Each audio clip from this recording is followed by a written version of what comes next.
y beneficio de servirle a Dios. Condición y beneficio de servirle a Dios. Santo es el Señor. Cada uno de nosotros, al recibir a Cristo como nuestro Salvador personal, tenemos un llamado especial de parte de Dios, un llamado inminente, un llamado en el cual no es que nosotros decidamos servirle a Dios, sino que Él nos llama a nosotros porque a Él le place.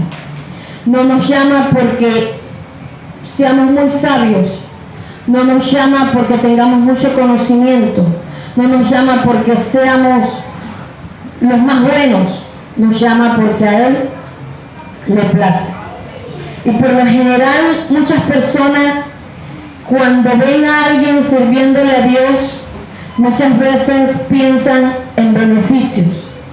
Dice, oh, tiene un carro, qué bueno, vale la pena ser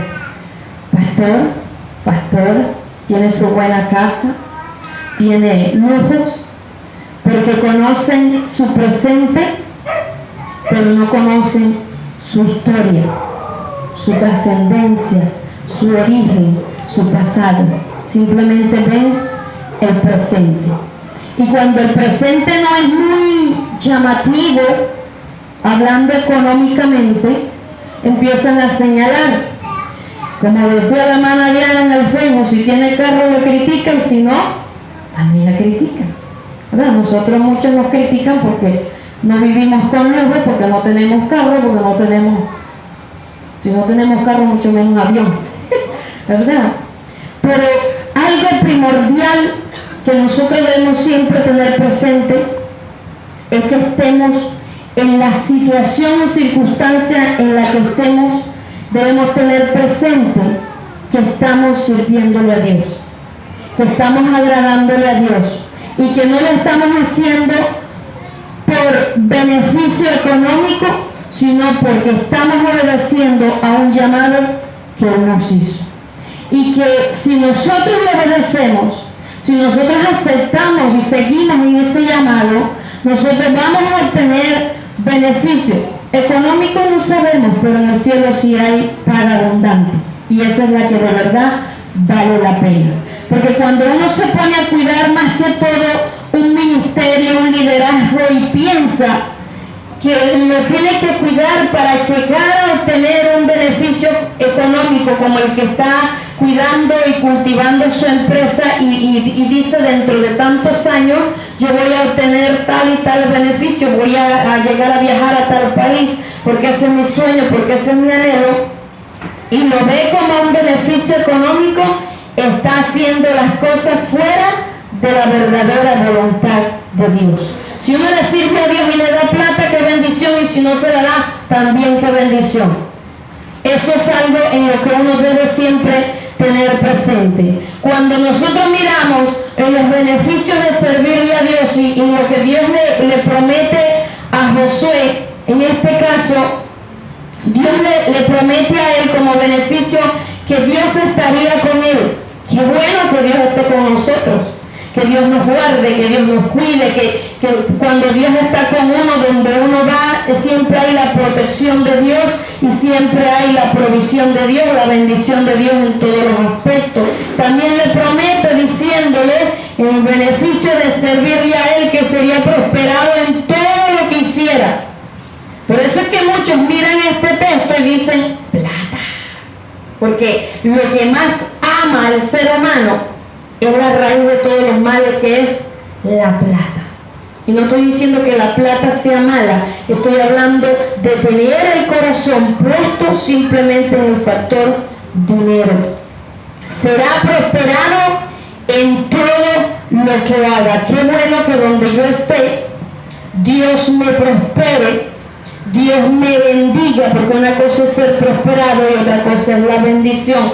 La prosperidad es lo que nosotros podemos obtener aquí terrenalmente y que podemos llegar a lograr, pero para Dios, no para beneficio nuestro. La bendición es poder estar en paz con Dios, es poder ser ministrado por Dios, ser lleno, ser usado por Dios.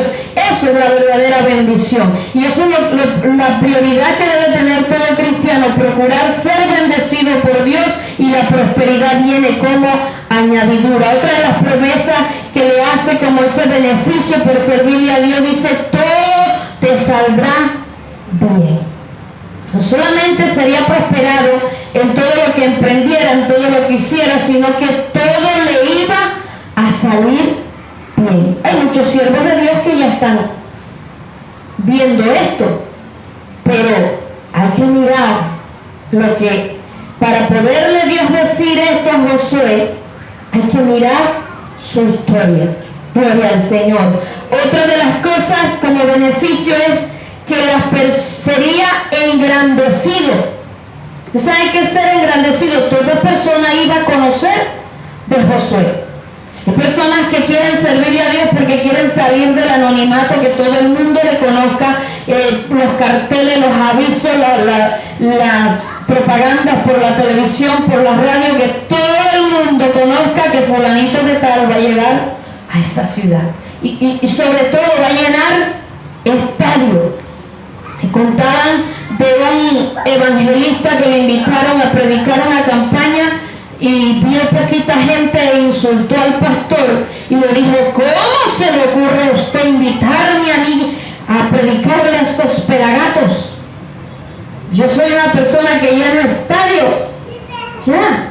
O sea, piensan que el ser próspero, ser bendecido, que Dios esté con ellos, es llenar estadios, pero no precisamente para llevarle una palabra de verdad a las personas, sino para llenarse de fama.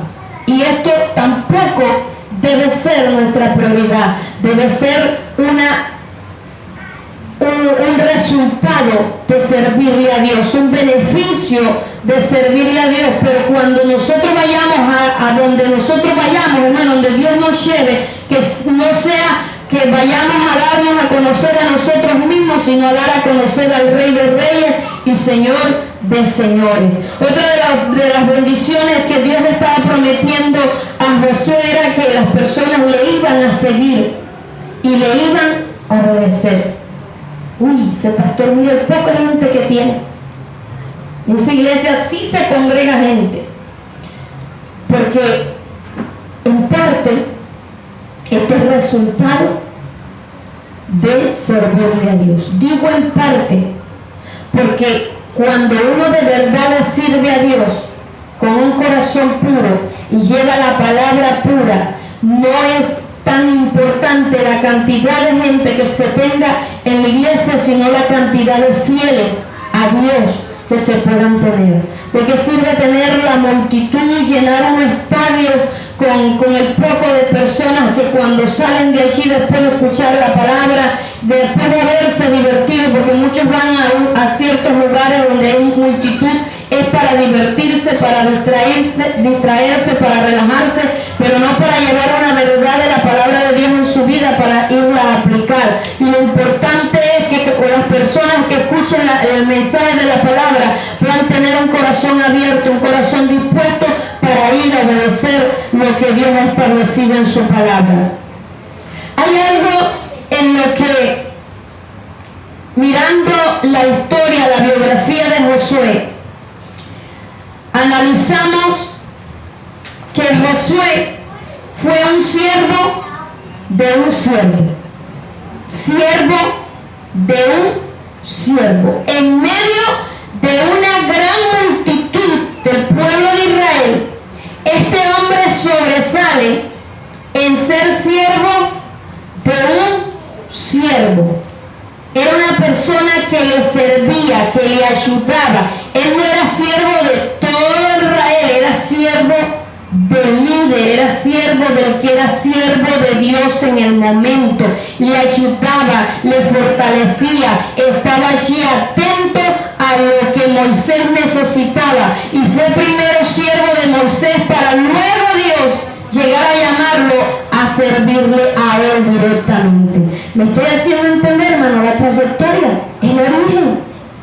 Que no podemos llegar a ser siervos de Dios si primero no hemos discípulos, si primero no hemos sido servidores, si primero no hemos sido seguidores, si primero no hemos sido ayudantes, se necesita tener una trayectoria de un trabajo que se haga con pureza delante de Dios. Si usted analiza, Josué fue escogido para dirigir la batalla contra Amalek en medio de tanto pocotón de hombres que había allí, pero este hombre sobresalió, no solo por ser servidor de Moisés, sino también porque fue un gran líder que dirigió una batalla contra un rey, contra alguien que se había levantado contra el pueblo de Israel.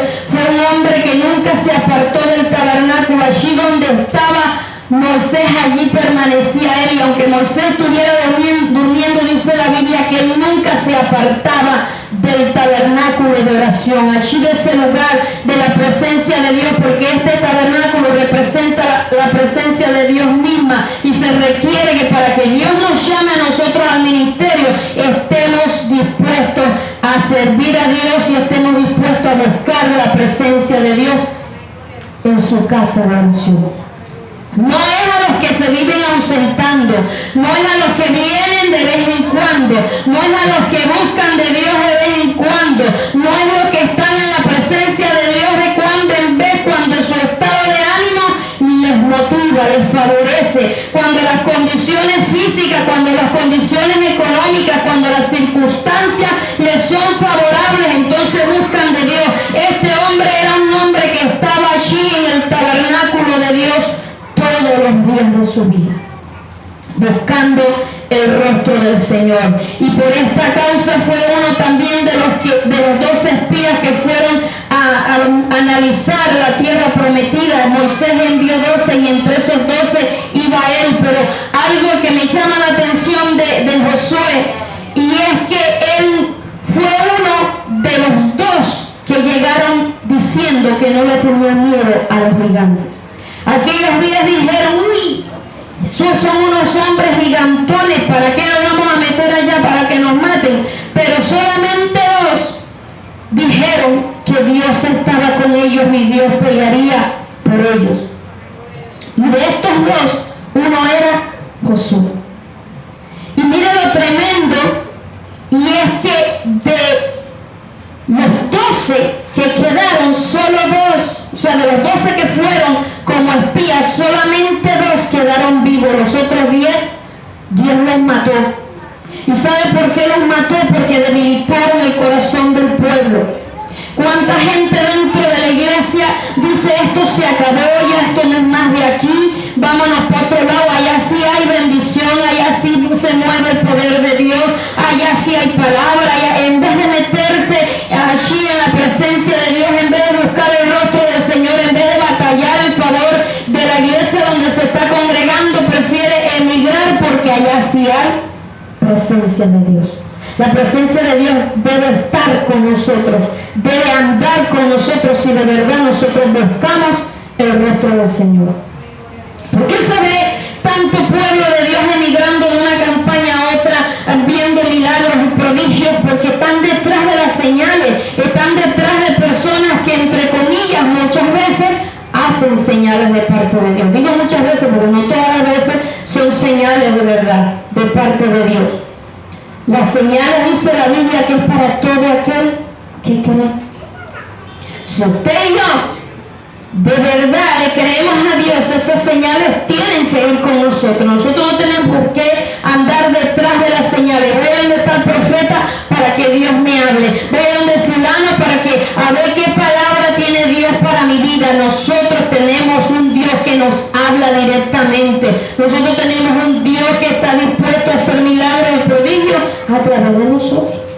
Entonces, ¿dónde están las personas que nos parecemos a Josué?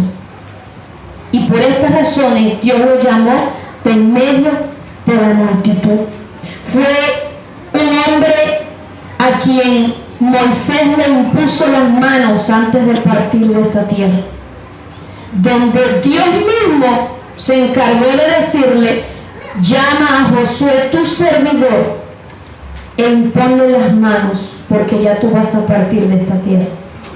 Hermano, el hombre no llama, porque cuando nosotros esperamos que Dios que el hombre sea quien llame, que el hombre sea quien nos ponga en cargos, que el hombre sea el que nos ponga en ministerios. Eso se desmorona. ¿A quién tenemos nosotros que convencer que de verdad queremos servirle a Dios? No importa en lo que Él nos ponga a hacer, es a Dios.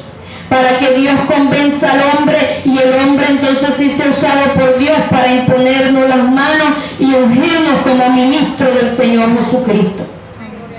Pero muchas veces andamos allá porque lastimosamente hay muchos pastores que andan buscando ovejas de otros rebaños y le dicen: ¿tú cuántos años tienes y estás en esa iglesia? No, yo tengo tanto tiempo.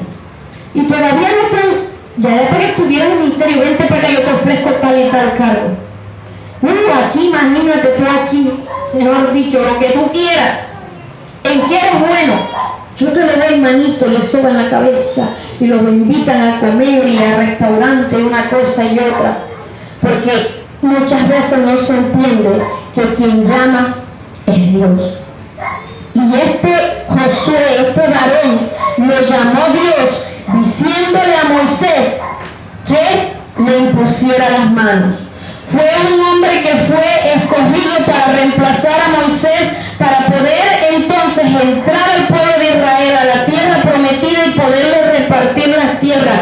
Fue un trabajo bastante grande. Fue un hombre a quien Dios, para poderse llevar él la gloria, tuvo que cambiarle el nombre a Josué. ¿Sabe por qué? Porque Josué no se llamaba Josué, Josué se llamaba Oseas, y Oseas significa salvación. Y si él le hubiera llegado a servir a Dios con su propio nombre, hubieran dicho que Josué era quien le había dado la salvación al pueblo de Israel. Y Dios le cambió el nombre y le puso Josué, que significa Jehová salva. Jehová salva, para él poderse llevar la gloria, porque Dios no comparte su gloria con nadie. ¿Y qué queremos muchas veces nosotros? Que nuestro nombre sea reconocido y que todo el mundo diga: ay, Dios usó a la hermana fulana para que orara por mí, para que me hablara, para que me sanara, porque pura fama, hermano. Pero esas famas son cuando de uno llegan a hablar. Nosotros siempre debemos entender que lo único que nosotros estamos haciendo es servirle a Dios, nada más. Que Dios es quien sana, que Dios es quien habla, que Dios es quien ministra, que Dios es quien hace las cosas y nosotros simplemente somos un instrumento en sus manos. Miren todas las características y la trayectoria que tenía Josué.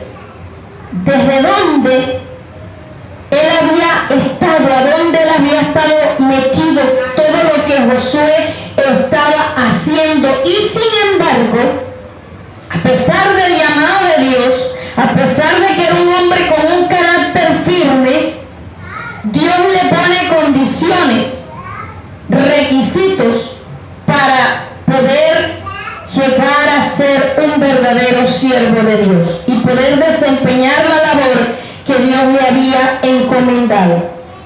En primer lugar, le dice en el versículo 6: esfuérzate y sé valiente. Le está diciendo como condición que se esfuerce, que sea un hombre esforzado. Y una persona esforzada es una persona que es arriesgada, que es animosa, que tiene gran energía para hacer las cosas, para desempeñar las cosas, que tiene fuerza en su interior. Aquí en el corazón, no estoy hablando de ropa interior, estoy hablando del corazón. Le impulsa su estado de ánimo desde adentro, le impulsa a batallar, le impulsa a desempeñarse en medio de cualquier circunstancia, a superar los obstáculos, le impulsa a luchar cuando es una persona esforzada. Le está advirtiendo: ojo, tienes que ser esforzado. Y no solamente le dice que sea esforzado, sino que sea valiente. Y una persona valiente es aquella que actúa con determinación ante las situaciones adversas, ante las situaciones difíciles, o sea que es capaz de romper con cualquier círculo vicioso, con cualquier obstáculo. Nosotros ¿qué decimos?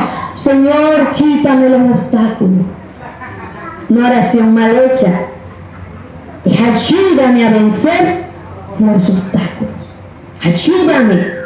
Porque estamos llamados a vencer los obstáculos. Y es cierto que la Biblia dice que Jehová peleará por nosotros y nosotros estaremos tranquilos. Pero hay una parte que a nosotros nos toca hacer.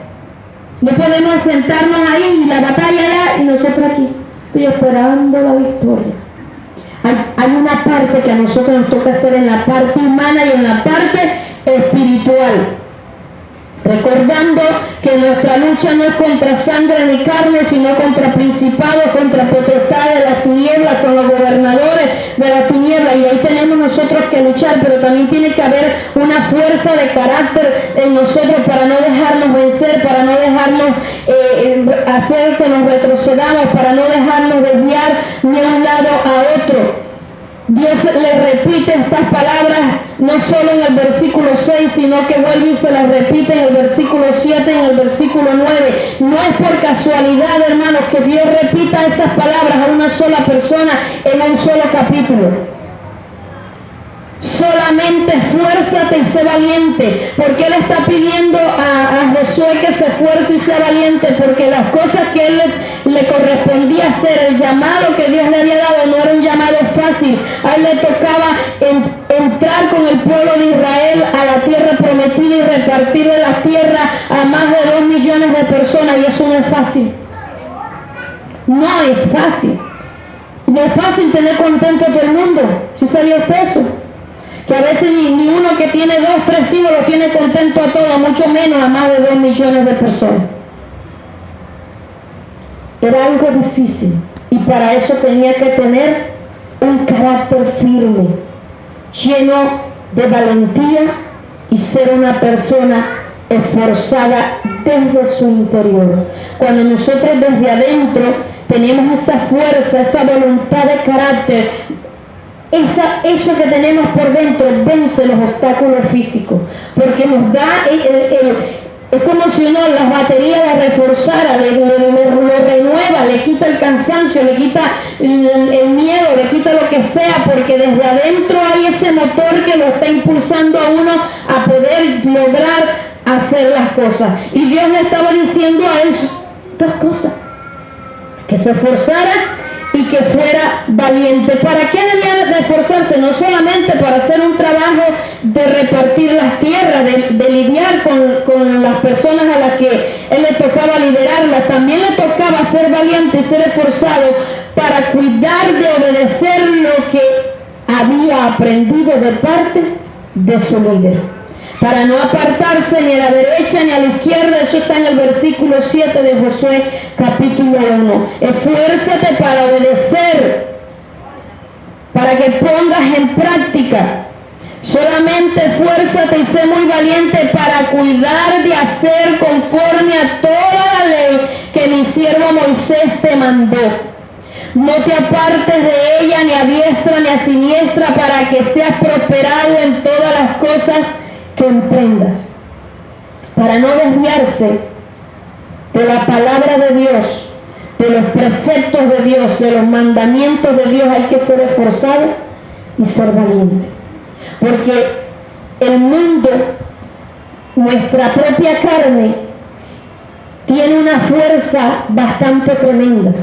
Muchas personas que a uno lo rodean lo tienden a arrastrarlo a uno, a pisotearlo, a dejarlo vuelto nada, y uno tiene que ser fuerte y ser valiente. Las corrientes de este mundo, todas las modas, todas las cosas que están sucediendo tienden a arrastrarlo a uno. El gusto del uno, el concepto del otro, los caprichos del uno, los caprichos del otro, porque en la iglesia hay gente caprichosa, hay gente temosa, y uno le toca ser firme, le toca ser valiente para pararse firme y decirle al hermano: por ahí no es. Conste que se lo estoy diciendo. Pararse firme, toca ser valiente y ser esforzado. Hermano, 2 cosas que nos pide Dios a nosotros: que seamos valientes y seamos esforzados para poner en práctica lo que Dios estableció en su palabra. Cuando nosotros vamos a demostrar que obedecemos la palabra de Dios. No es estando en el ministerio, es siendo oveja del Señor. Es siendo servidor de un siervo, de un pastor, es sirviendo, es ayudando. Es cuando, mire que Josué, él veía las situaciones difíciles y él no se iba a dormir como el resto del pueblo, él se quedaba allí con Josué. En los momentos difíciles, en los momentos de angustia, en cualquier circunstancia, Josué estaba allí. Siempre al lado de Josué, de Moisés, siempre allí. ¿Y cuántas ovejas brillan por su ausencia? ¿Cuántos están dispuestos a decir yo voy a ayudar, yo voy a apoyar, yo voy a hacer esto, yo voy a hacer lo otro? ¿Cuántos están dispuestos a meterse en la brecha y decir yo voy a meterme en ayuno, voy a meterme en oración porque estoy viendo que las circunstancias están difíciles y voy a ser parte de la ayuda y no voy a ser parte del problema? Y quieren llegar al ministerio, a tener fama, a que lo digan siervo. Va a decir siervo inútil. ¿Sabe por qué, hermano? Porque la Biblia dice que aún cuando nosotros hagamos lo que Él nos mandó a nosotros, que nos digamos a nosotros mismos, siervo inútil somos, porque hicimos lo que Él nos mandó. En otras palabras, ¿cuánto a nosotros nos hace falta? Si usted analiza, nada más siendo como para llegar a ser como Josué, ¿cuántas cosas nos hace falta a nosotros por hacer? ¿Cuántas cosas nos hacen falta tenerlas a nosotros? Nada más siendo como fue Josué. ¿Cuánto? Hermano, no vivamos de halagos de los demás. No vivamos de lisonjas de los demás. ¿Sabe qué son las lisonjas? Cuando digamos que a mí me digan, hermano, usted parece una Barbie. Y yo, ay, gracias, si no soy una barbichona. Ya, porque hay gente que le gusta que lo aluden y le vivan diciendo engaños. Lo vivan sobando y le vivan diciendo cosas que no son. ¿Cómo a uno lo van a estar elogiando? ¿Cómo Dios le va a hablar a uno palabra bonita si nosotros no le estamos obedeciendo? Y muchas veces pensamos que porque Dios nos está recordando el llamado de Dios, es que Él nos está elogiando. No, hermano, nos está recordando. Nos está recordando que Él nos llamó y nos está diciendo que nos pongamos las pilas. Yo recuerdo una vez que llegó un varón a la iglesia donde nosotros nos congregamos y el varón Dios lo estaba usando en administración y de repente me miró y me dijo, sierva, tienes un corazón valiente. Yo miré para atrás porque pensé que había alguien atrás y cuando él me vio que yo miré para atrás me dijo, es contigo, sierva. Le dije, ¿yo? Sí, tienes un corazón valiente y vas a tener más valentía para lo que te viene. Porque en medio de lo que te va a pasar vas a tener palabras para consolar, para ayudar a otros. Y los hermanos cuando se terminó el culto, ¡uy! Como Dios le habló de bonito. Yo le dije, sí, ¿no vieron otra parte? En primer lugar, yo nunca me he pensado que soy valiente. En segundo lugar, me estaba diciendo que tenía que tener valentía para poder enfrentar la circunstancia difícil por la que iba a pasar, y no solamente eso, sino que tenía que estar con esa fortaleza espiritual, emocional y en todas las áreas para poderle dar palabra a otro a pesar de que yo estuviera mal. Hermano, no es fácil. No es fácil. Lo que a usted le está pasando es Dios preparando su corazón, porque cosas peores van a venir. Cosas más fuertes van a venir, cosas más difíciles van a venir. No es lo mismo la matemática en la primaria que en la secundaria, y tampoco es lo mismo la matemática ya en la universidad. No es lo mismo, aunque se está hablando de matemática, las operaciones son totalmente distintas. Totalmente distintas. Entonces, lo que usted en el momento está viviendo le es difícil, igual que como alguien que está en primero de primaria, en segundo, cuando uno le están enseñando la suma, la resta, las multiplicaciones, uno llora y dice, yo esto no lo entiendo, pero cuando ya uno está en el bachillerato, que le enseñan álgebra y todas esas cuestiones de física, química, es peor. ¿Sí ve? Entonces, si usted como miembro de la congregación está viviendo sus propios problemas, sus propias dificultades, si usted anhela estar en el ministerio, tiene que aprender a ser esforzado y a ser valiente, y tiene que demostrarlo estando aquí, hermano. Tiene que demostrárselo a Dios. Porque no es aquí estoy, pastor, pastora, para que usted me vea. Señor, aquí estoy, me siento que me estoy muriendo, pero aquí estoy, Señor. Mi corazón se siente enmigajado, Padre, por el problema que yo tengo, pero aquí estoy. Aquí estoy, Señor. Porque sé que tú recompensas al que te sirve, porque sé que tú me llamaste y no me dijiste, ve y haz el trabajo cuando puedas. Ve y haz el trabajo cuando te sientas bien. Ve y haz el trabajo cuando estés en condiciones físicas, anímicas, cuando... No, Él nos llamó y hay que obedecerlo todos los días de nuestra vida. Antes de comenzar el culto y durante el tiempo de la adoración, los hijos de alabanza, estuve batallando con un dolor de cabeza y ahí reprendiendo y desautorizando, y algo me decía, baby, que no puedes, que el dolor de cabeza lo tienes muy fuerte. Y ese diablo mentiroso, no. ¿Sabe por qué, hermano? Porque siempre van a haber obstáculos para que nosotros le sirvamos a Dios. Cada vez que usted vaya a hacer algo en la obra del Señor, se le van a presentar obstáculos, porque nosotros tenemos enemigos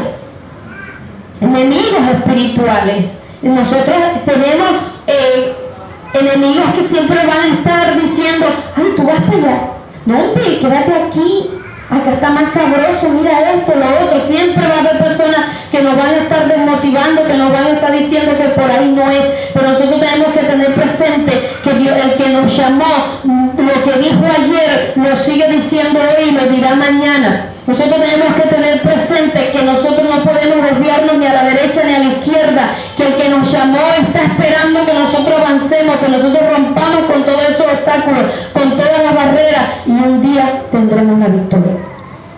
Una vez le dije al Señor, yo no aguanto más, llévame. Yo no quiero amanecer viva. Le decía al Señor, no ves todos los días, le decía. Y un día llegó una hermana, me dijo, sierva, vamos a orar. Y cuando estábamos orando, me dijo ella, tú le estás diciendo al Señor que te lleve, y el Señor te manda a decir que Él te va a llevar cuando tú termines la labor y que Él te puso a hacer y todavía no has empezado.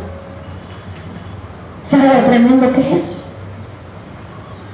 Y le dice, ay, yo estaba buscando palabras de consuelo y mira con la que me sale. Eso es una verdad bíblica. Todavía no has empezado. Y después me llegó otra hermana y me dijo, hermanita Lili, el Señor me dice que sus problemas se van a acabar el día que usted parta con Él. Que mientras usted esté aquí en la tierra siempre va a tener dificultades, así que sea valiente.